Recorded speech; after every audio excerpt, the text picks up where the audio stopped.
dentro desses versículos que nós lemos, que Jesus é verdadeiramente Deus, sem deixar de ser verdadeiramente homem. Ele não deixou de ser Deus ao encarnar, e não deixou de ser homem ao retornar para o céu como Deus.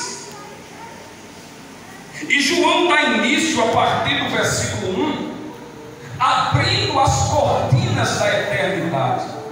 E o que eu acho interessante é que João não precisa expor muitos versículos para provar a divindade de Cristo.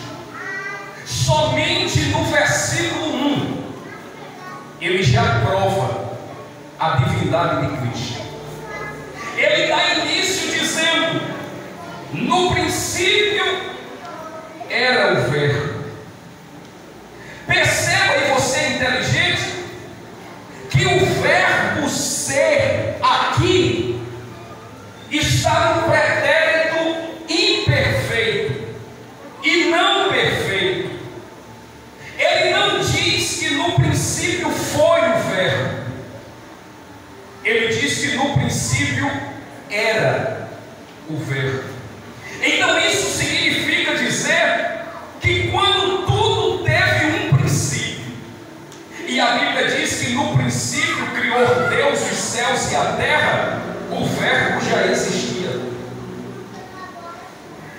Ele pré-existe ao princípio. Se o verbo pré-existe à criação, então ele é eterno. E eternidade é um atributo exclusivo só de Deus. Então, se ele é eterno, então o verbo é Deus. Ele já prova aqui que realmente o verbo é Deus. Perceba que ele diz mais: e o verbo estava com Deus. Essa expressão significa dizer que ele estava face a face com Deus. E se Deus é um Deus, é um ser pessoal, e ele é, o verbo não é um ser impessoal, como pensavam os gregos, e sim pessoal. Ele tem a mesma essência de Deus. Ele tem a mesma substância. Por isso que Jesus, ele disse em João 14, quando Filipe perguntou para ele: me mostra o Pai, ele disse: quem vê a mim, vê o Pai, porque eu e o Pai somos. Ele tem a mesma essência do Pai. É tanto que depois do sacrifício que ele faz, Atos 1 diz que ele foi recebido em cima. E qual foi a recepção que ele teve quando ele entra lá? Hebreus disse que Deus mandou todos os anjos ficarem em pé e deu-lhe uma ordem dizendo: adorem, porque ele é igual a mim. Aleluia! É a mesma essência do Pai. Meu Deus! É o mesmo Deus. Aí ele conclui: e o verbo estava com Deus.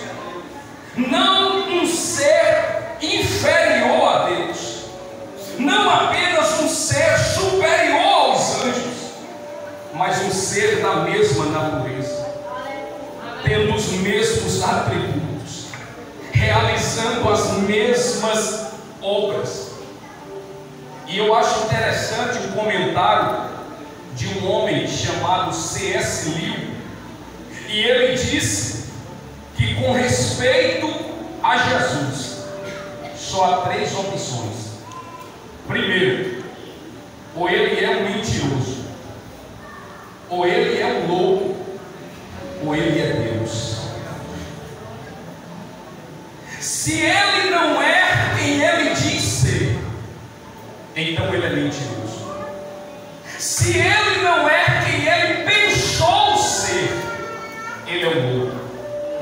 Mas se Ele é quem Ele diz ser, então Ele é Deus.